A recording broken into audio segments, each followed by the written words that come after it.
नमस्कार, आप देख रहे हैं लोकमंच न्यूज और मैं हूं आपके साथ विवेक तिवारी। तो आज महाकुंभ का शाही स्नान किया जा रहा है, शाही स्नान चल रहा है।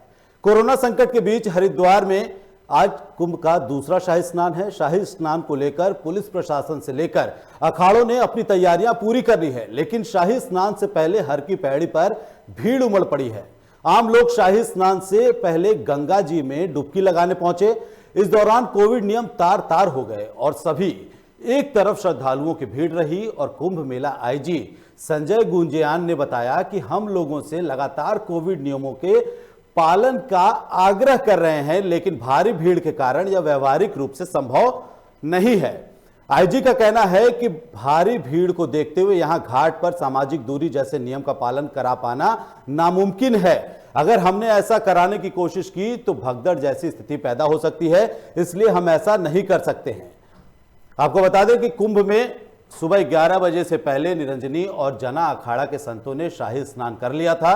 दोनों अखाड़े अलनी पेशवाई के साथ ब्रह्मकुंड में स्नान करने के लिए पहुंचे थे। सबसे पहले निरंजनी के आचार्य महामंडलेश्वर कैलाशानंद गिरी, साथ में नेपाल के राजा ज्ञानेंद्र वीर विक्रम शाहदेव, श्री महंत रविंद्रपुरी समेत अन्य संतों ने स्नान किया।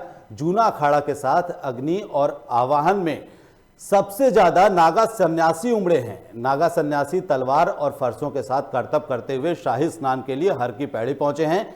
हर की पैड़ी पर अन्य घाटों पर भी श्रद्धालु जो है शाही स्नान कर रहे हैं। तो तस्वीरें आप देख सकते हैं किस तरह से हरिद्वार में शाही स्नान के दौरान भीड़ उमड़ पड़ी है और कोरोना को लेकर जो गाइडलाइन जारी की गई थी, जो सरकार की तरफ से एसओपी जारी की गई थी, उसकी पूरी तरह से धज्जियां उड़ते हुए दिख रही हैं। मेला आईजी खुद संजय गुंजियान इस बात को मान रहे हैं। वो कह रहे हैं कि भीड़ को काबू कर पाना, सोशल डिस्टेंसिंग का पालन करवा पाना, कोविड नियमों का पालन करवा पाना असंभव है, क्योंकि भीड़ इतनी ज्यादा है जिसको काबू कर पाना नामुमकिन सा है। अगर उनको काबू करने की कोशिश की जाती है तो भगदड़ जैसी स्थिति उत्पन्न हो जाएगी। तो शाही स्नान एक तरफ चल रहा है, आस्था का जन सैलाब उमड़ा हुआ है, वहीं दूसरी तरफ कोरोना का खौफ भी बढ़ता जा रहा है। आपको बता दें कि लगातार हरिद्वार में कुंभ में भी कोरोना के मामले मिल रहे हैं।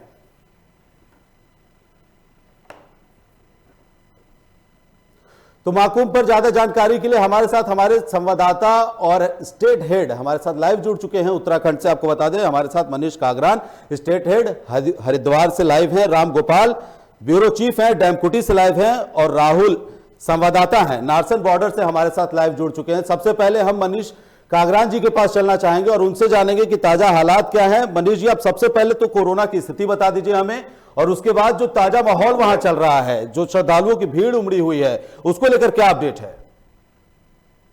बिल्कुल बता दें कि सबसे पहले हरिद्वार की स्थिति बता देते हैं कोरोना के दर्शकों को। कल करीबन 377 मामले कोरोना हरिद्वार के पॉजिटिव निकले हैं।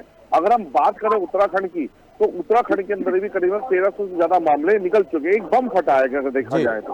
हरिद्वार के अंदर इतने ज्यादा मामले बहुत चिंता का विषय है, और उस पर आज कुंभ का स्नान, ये जो दूसरा शाही स्नान है, और हम देखें तो अगर आपको दर्शकों को बताएं कि रात से अगर जो श्रद्धालु थे, श्रद्धालु की कमी तो अगर देखा जाए तो नजर आ रही है, श्रद्धालु इतने ज्यादा नहीं है। अगर विवेक में अपना अनुभव बताऊं, इससे पहले 2010 का भी अनुभव बताता हूं, तो बहुत भीड़ थी। मतलब हरिद्वार की गलियों में अंदर तक एक कदम पैर रखने की जगह नहीं थी। लेकिन कागरान जी, बड़ी बात यह है कि 2010 की अगर बात की जाए या इसके पहले की बात की जाए तो उसमें कोरोना जैसा माहौल नहीं था, कोरोना का खौफ नहीं था, श्रद्धालु बेखौफ होकर के अपनी आस्था की डुबकी लगा सकते थे। लेकिन 2021 का जो महाकुंभ है उसमें श्रद्धालुओं के लिए भी बड़ी मुसीबत है। उनको भी कोविड की नेगेटिव रिपोर्ट लेकर के वहां पहुंचना है हरिद्वार में शामिल होने के लिए, जैसा कि प्रशासन की तरफ से गाइडलाइन जारी की गई है। और खुद मेलाधिकारी मेला आईजी संजय गुंजियान जी इस बात को कह रहे हैं कि भीड़ को काबू कर पाना बेहद मुश्किल है, नामुमकिन है। इसको किस तरह से देखा जाए? क्या ये प्रशासन की अधूरी तैयारियों का खामियाजा है, या फिर वाकई में भीड़ इतनी ज्यादा है जिसको काबू किया ही नहीं जा सकता है?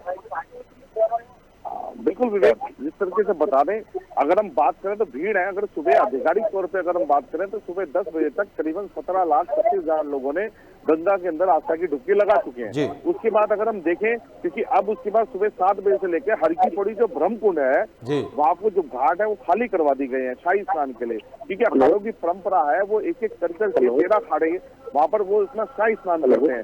अगर हम जी। बात करें, दर्शकों को बताएं तो सुबह निरंजनी अखाड़े ने हरिद्वार के हर की पैड़ी ब्रह्मकुंड पर स्नान करा। उसके साधु संतों ने, नागा स्वामियों की, सन्यासियों की बहुत ज्यादा संख्या देखी गई इसके अंदर। अगर हम निरंजनी की बात करें, आचार्य महामंडलेश्वर है, कैलाशानंद गिरी और जो दूसरे साधु संत है नरेंद्र गिरी हो गए, उन्होंने यहाँ पर स्नान करा साधु संतों ने। उसके बाद हम बात करें तो जूना अखाड़ा ने, एक करम है, उसने स्नान करा यहाँ पर। और जूना अखाड़े के साथ जो उसके सहयोगी अखाड़े है, अग्नि है, आवान है या किन्नर अखाड़ा है, उन्होंने स्नान करा। और हम बात करें कि इस समय महानिर्वाणी अखाड़ा है, उसका स्नान जारी है। और उसके बाद अगर हम बात करें तो जो बैरागी जो संत है और उनका नंबर आएगा। बैरागी संतों में जो तीनों के तीनों जो अखाड़े हैं वो स्नान करेंगे और उनको अंतिम जो स्नान होगा वो होगा निर्मल, उदासीन अखाड़ों के बाद निर्मल अखाड़े का। तो करीबन ये सारा क्रम चलता रहेगा और ये शाम तक ये क्रम पूरा होगा, क्योंकि एक परंपरा होती है कि जो एक मुहूर्त बनता है, जो घरों के द्वारा एक जो मुहूर्त बनता है, उस मुहूर्त के अंदर जितने भी अखाड़े हैं, जो साधु संत हैं, वो स्नान करते हैं। और अगर हम बात करें श्रद्धालुओं की तो करीबन मनीष जी, एक सवाल और, कितने श्रद्धालु लगभग जो है इस शाही स्नान में आस्था की डुबकी लगा लेंगे? उसके बाद हमारे पास साथ जो है राम गोपाल जी ब्यूरो चीफ भी जुड़े, उनके पास उनका भी रुख करेंगे और नारसन बॉर्डर से राहुल संवाददाता हमारे साथ जुड़े हैं। तो सबसे पहले आप जो है एक छोटे शब्दों में इसका आंसर दे दीजिए कि कितने श्रद्धालु जो है आज आस्था की डुबकी और लगा सकते हैं? जैसा आपने बताया कि 17 लाख से ज्यादा लोग पहले लगा चुके हैं। देखिए विवेक, बिल्कुल जिस तरीके श्रद्धालु जो हैं वो घाटों की तरफ रुख कर रहे हैं और घाटों पे है, पर इतनी संख्या नहीं है, पर घाटों पे लोग बाग जो श्रद्धालु है वो आ रहे हैं और लगातार डुबकी लगा रहे हैं। करीबन 12 बजे से ज्यादा का समय हो गया है, अब भी श्रद्धालु जो घाटों पे देखे जा रहे हैं। जी विवेक जी, तो आप बने रहिए मनीष जी हमारे साथ। हम राम गोपाल जी का रुख करेंगे, डैम कुटी से लाइव है हमारे साथ, फोन लाइन पर हमारे साथ जुड़े हुए, उनसे भी जानना चाहेंगे ताजा माहौल बताएं राम गोपाल जी। बिल्कुल, देखिए जिस तरीके से आज कुंभ का दूसरा शाही स्नान है और हरिद्वार में सड़कों पर धर्म संस्कृति का जो प्रवाह आज हमें देखने को मिल रहा है, तो कहीं ना कहीं जो विभिन्न अखाड़े हैं उनके क्रम अनुसार हर की पौड़ी उनकी ब्रह्मकुंड पहुंच गए हैं और शाही स्नान कर रहे हैं और अपने जो पाप हैं उनका नाश कर रहे हैं। साथ साथ में अनंत जो गुना फल की जो प्राप्ति है वो इस समय कर रहे हैं। और आज जूना अखाड़ा और उसके जो सहयोगी अखाड़े हैं,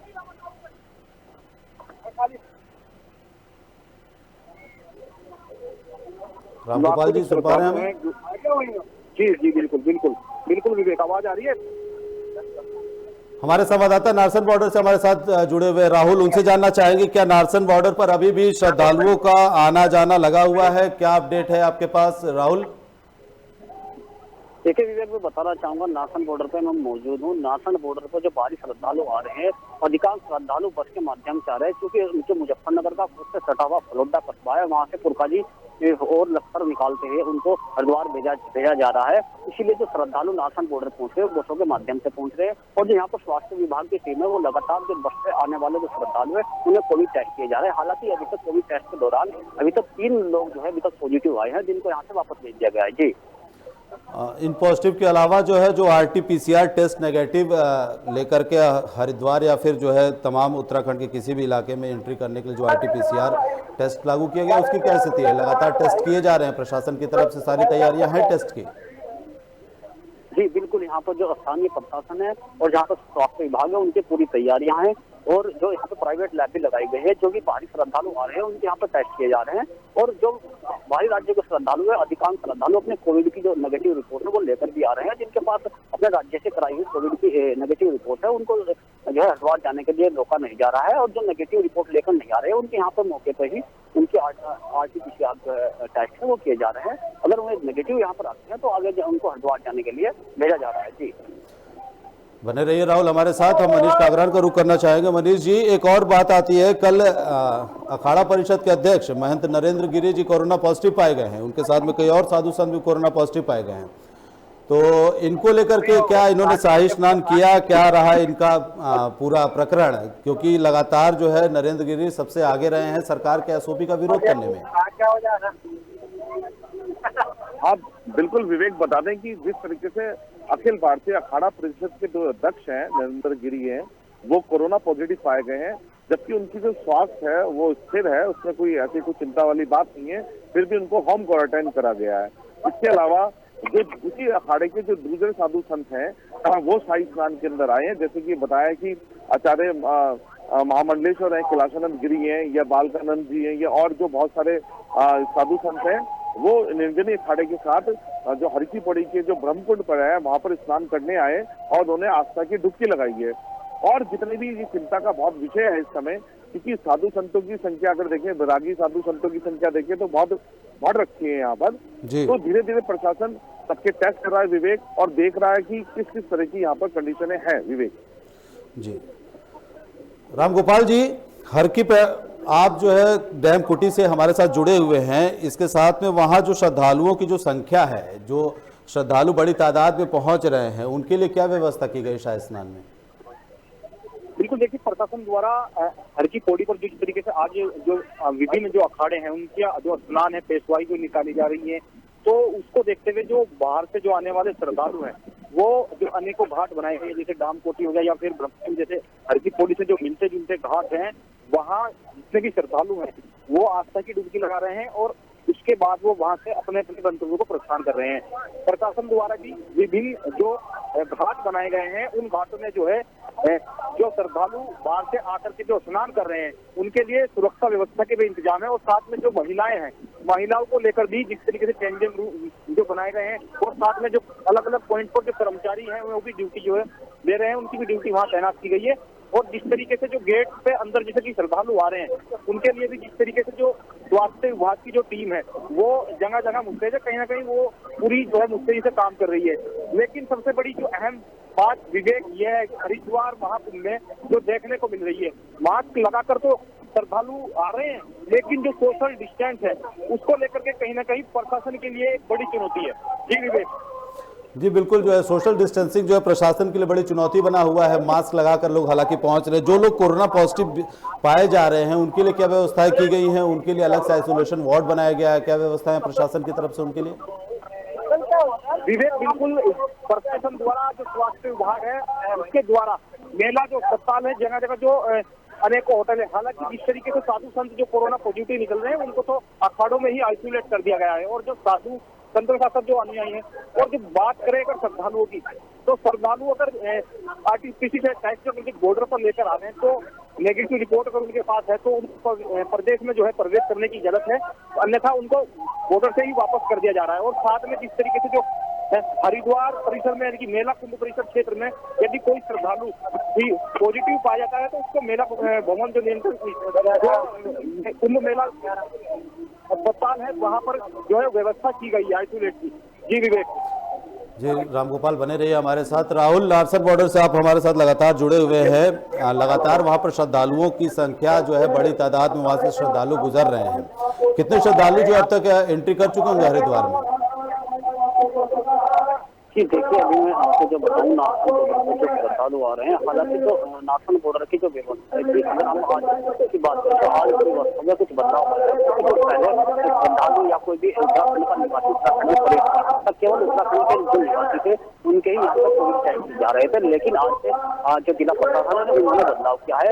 जो बसों के माध्यम से जो श्रद्धालु आ रहे हैं उनके भी टेस्ट यहाँ पर किए जा रहे हैं, और जो नेगेटिव अगर उनके पास आ जाते हैं, नेगेटिव रिपोर्ट उनकी आती है, तभी उत्तराखंड में प्रवेश मिल रहा है। तो वहीं जो स्थानीय यहाँ पे पुलिस विभाग है और जो यहाँ पर स्वास्थ्य विभाग है वो पूरी तरीके से अलर्ट है। और जो नाशन बॉर्डर पे मेरे पीछे आप तस्वीरें देख सकते हैं, मेरे पीछे जो तस्वीर थे, यहाँ पर जो हम पहले दिनों की बात करें, 2 दिन पहले की बात करें तो यहाँ पर हजारों की संख्या में लोग रहते थे, लेकिन आज यहाँ पर कुछ जो है संख्या देखने जो बल है वो देखने में कमी आई है, क्योंकि जो मुजफ्फरनगर से रूट डाइवर्ट कर दिया गया है। तो यहाँ पर केवल बसों के माध्यम से आने वाले जो श्रद्धालु है वही यहाँ पर नजर आ रहे हैं। जी, मतलब बाहरी गाड़ियों को, प्राइवेट गाड़ियों को पूरी तरह से जो है रोक दिया गया। जो प्रशासन की तरफ से बसें मुहैया कराई गई हैं श्रद्धालुओं के आने जाने के लिए, सिर्फ उन्हीं बसों से जो है श्रद्धालु आ जा सकते हैं। जी जी। जी बिल्कुल, जो बसों से श्रद्धालु जो आ रहे हैं केवल वही यहाँ नासन बॉर्डर से आ रहे हैं और उन्हीं का कोविड टेस्ट यहाँ पर किया जा रहा है। बाकी जो प्राइवेट वाहन है वो फलोदा से होते हुए पुरकाजी और लखसर होते हुए वो तब हरिद्वार हल्की पौड़ी तक पहुंच रहे हैं। जी बिल्कुल। एक और कल एक खबर भी सामने आई थी हमारे सामने कि बसों में से जो यात्री आने वाले हैं, जो यात्री बसों का रुख कर रहे हैं, जो प्रशासन की तरफ से व्यवस्थाएं कराई गई हैं, उसको उसमें जो है यात्रियों को बैठाया नहीं जा रहा था, बस चालक जो है मना कर दे रहे थे। इसको लेकर के क्या व्यवस्थाएं, क्या इसमें इस हालात में सुधार हुआ, क्या कुछ इसमें अपडेट रहा? प्रशासन भी लगातार दावे कर रहा है कि श्रद्धालुओं के लिए पूरी पुख्ते व्यवस्था किए गए हैं, लेकिन जो जमीन पे जो धरातल से जो तस्वीरें निकल करके सामने आ रही वो कहीं ना कहीं प्रशासन के लिए भी चिंता का सबब बने हुए हैं। उसको लेकर के क्या कहेंगे? देखिए, ये जो महाकुंभ है ये जिला प्रशासन के सामने जो है चुनौती है, ऐसी मुंह आई खड़ी है। तो नहीं, एक और कोरोना भी है, कोरोना का संक्रमण फैलने का खतरा है, तो महाकुंभ की भी एक चुनौतियां हैं। और अभी जो प्रशासन ने व्यवस्थाएं यहाँ पर की थी, पहले बसों को जो है नारसन बॉर्डर पे ही रोक के उन्हें वापस भेज दिया जा रहा था, केवल जो यात्री वो पैदल चलकर उत्तराखंड में प्रवेश कर रहे थे। लेकिन अब कुछ बदलाव हुआ है, तो अन्य राज्यों के बस आ रहे हैं, उनको आने की अनुमति है, लेकिन उनके टेस्ट होने के बाद ही वो आगे नहीं जा पा रहे हैं। जी बने रहिए राहुल हमारे साथ। मनीष, हम आपके पास लौटना चाहेंगे। मनीष, आप पिछली बार का अनुभव साझा कर रहे थे कि पिछली बार के कुंभ में और इस बार के कुंभ में क्या अंतर है, वो हमारे दर्शकों को बताएंगे जरा? हाँ बिल्कुल विवेक, जो पिछली बार का जो कुंभ था उसमें इतनी तादाद में जो भीड़ थी बहुत उभरी थी। अगर देखें तो करीबन हरिद्वार की जो गलियां हैं वहां तक यात्री सड़कों पर पड़े हुए थे। पर इस बार अगर हम देखें तो ये जो कुंभ का एक बहुत बड़ा स्नान होता है जो 12 साल में आता है, और हर व्यक्ति, कोई भी हिंदू समाज से, सनातन धर्म से जुड़ा हुआ व्यक्ति होता है, उसके मन में एक चाह होती है कि वो करीबन 12 साल में करीबन एक कुंभ में जरूर स्नान कर ले। तो लोगों के अंदर बहुत आस्था होती है। जिस तरीके से आज कुंभ है, और हमने देखा है कि पहले करीबन 5-5, 6-6, 7-7 दिन पहले ही हरिद्वार पूरा पैक हो जाता था। पर अगर हम बात करें आज की, तो हरिद्वार के जो व्यापारी हैं, जो होटल कर्मचारी हैं, उनमें सिर्फ 1 या 2 कमरों की बुकिंग हो रखी है। अगर उनके यहाँ 30 से 40 कमरे भी हैं तो 2 या 4 कमरे उनके हो रखे हैं, बाकी खाली पड़े हैं। और जितने भी होटल व्यापारी हैं सब बिल्कुल परेशान है क्योंकि उनकी कोई बुकिंग नहीं हुई है। क्योंकि जिस तरीके से प्रशासन ने बिल्कुल सख्ताई दिखाने की बात कर दी थी, तो इससे करीबन लाखों रुपए की जो होटलों की जो व्यापारी हैं उनकी बुकिंग कैंसिल हुई थी। और अगर हम बात करें विवेक, थोड़ा दर्शकों को ये भी देंगे क्योंकि कल जब हम देख रहे थे जो पेशेंट जो कोविड निकल रहे थे उनको जो अस्पतालों में या और जगह उनको ले जाया जा रहा था, तो वहां हमने डॉक्टर से भी बात करी। तो एक बहुत बड़ी समस्या सामने आ रही थी कि जो यात्री हैं, अगर यात्रियों की सैंपल रिपोर्ट ली जाती है, उनमें से अगर कोई पॉजिटिव निकल जाता है तो उन यात्री के साथ अगर 5 जने और हैं तो वो कैसे, उनकी कैसे व्यवस्था की जाए? क्योंकि जो कोविड पेशेंट है उनको तो वो अपने हॉस्पिटल में भर्ती कर लेते हैं, पर जो उनके साथ 5 या 6 जो मेंबर हैं उनकी बड़ी समस्या ये आ रही थी, वो कहाँ रहे, किस जगह से रहे, कैसे रहे। तो प्रशासन ने उनकी इस तरह की व्यवस्थाएं नहीं कर रखी है। तो ये भी एक चुनौती प्रशासन के लिए थी। और जो बहुत लोग ऐसे थे जो परेशान थे। और मैं विवेक ये भी दिखाना चाहूंगा कि इस समय अगर हम बात करें तो अलकनंदा घाट की तरफ है हरिद्वार के, और हमारे पीछे घाट है। आपको मैं दिखाऊंगा, कैमरामैन से कहूंगा कि थोड़ा सा दिखाए, घाटों की स्थिति दिखाए कि किस तरीके से जो घाट है, घाटों पर श्रद्धालु है यहाँ पर। और विवेक, सबसे इम्पोर्टेंट बात है कि मैं थोड़ा कैमरामैन को कहूंगा कि अगर आप सामने देखेंगे तो सामने निर्जनी अखाड़ा है, और निर्जनी अखाड़ा में अगर देखेंगे तो ये जो धर्म ध्वजा है, आप देखेंगे धर्म ध्वजा निर्जनी अखाड़े की है, और यही निर्जनी अखाड़ा है। और इसका जो घाट है, तो यहाँ पर भी आप देख सकते हैं श्रद्धालुओं की संख्या किस तरीके से है। और इसी निर्जनी अखाड़े से सारे साधु संत यहीं से पेशवाई होते हुए निकल करके हर की पौड़ी ब्रह्मकुंड की तरफ गए हैं। और देखिए किस तरीके से मनीष जी, वक्त की बड़ी कमी है, हम आपसे एक फाइनल कमेंट चाहते हैं कि क्या कोरोना काल में जो पिछले बार का कुंभ रहा है और इस बार के कुंभ में अंतरें तो काफी ज्यादा है, लेकिन प्रशासन के लिए कितनी बड़ी चुनौती होगा, किस तरह से प्रशासन आगे की, क्या कुछ प्रशासन की तैयारियां हैं? और यही सवाल जो है हमारा राम गोपाल जी से भी है, फटाफट जो है कम शब्दों में आंसर करें इसका और इस बुलेटिन की शुरुआत करें। हाँ बिल्कुल विवेक, अगर देखा जाए तो आस्था का कुंभ है, पर अपनी जो स्वास्थ्य सेवाएं हैं उनको काफी बेहतर करना चाहिए था प्रशासन को। जो स्वास्थ्य सेवाएं जैसे बॉर्डर के अंदर टेस्टिंग करने की प्रक्रिया बहुत ज्यादा रखनी चाहिए थी, या उससे पहले अगर कोई स्पेस है तो वहां पर टेस्टिंग करने की व्यवस्था रखनी चाहिए थी, या इनको जो साबित कंटेंट के अखाड़े हैं वहां पर टेस्टिंग बहुत तेजी के साथ करनी चाहिए थी, वैक्सीनेशन बहुत तेजी के साथ करनी चाहिए थी। पर प्रशासन कहीं ना कहीं चूक गया इस सब चीजों में, और इस तरीके से ये जो आस्था का जो मेला है वो कहीं ना कहीं फीका नजर आ रहा है। जी मनीष, आपका हमारे साथ जुड़ने के लिए बहुत शुक्रिया, तमाम जानकारी देने के लिए बहुत शुक्रिया। तो आपको बता दें कि मनीष कागरान हमारे साथ जुड़े हुए थे, इसके साथ में राम गोपाल जी ब्यूरो चीफ डैमकोटी से हमारे साथ जुड़े हुए थे, और राहुल संवाददाता जो नारसन बॉर्डर से हमारे साथ लाइव जुड़े हुए थे। तमाम अपडेट जो शाही स्नान को लेकर के चल रहा है, जो अब वहाँ पर तैयारियाँ की जा रही हैं, जो शाही स्नान हो चुका है, जितने श्रद्धालु शाही स्नान कर चुके हैं, इन सबको मिला करके अगर निष्कर्ष निकाला जाए तो बात यह है कि अभी तक जो है तकरीबन 20 लाख श्रद्धालु शाही स्नान कर चुके हैं। कोरोना का खौफ लगातार बढ़ रहा है, जो प्रशासन की तरफ से व्यवस्थाएं की गई हैं वो नाकाफी साबित हो रही हैं, क्योंकि मेला आयोजी संजय गुंजियान खुद इस बात को पर मुहर लगा रहे हैं कि भीड़ को काबू कर पाना नामुमकिन सा है। तो महाकुंभ का शाही स्नान और शाही स्नान में कोरोना का खौफ में बस इतना ही। आप देखते रहिए लोकमंच न्यूज़। नमस्कार।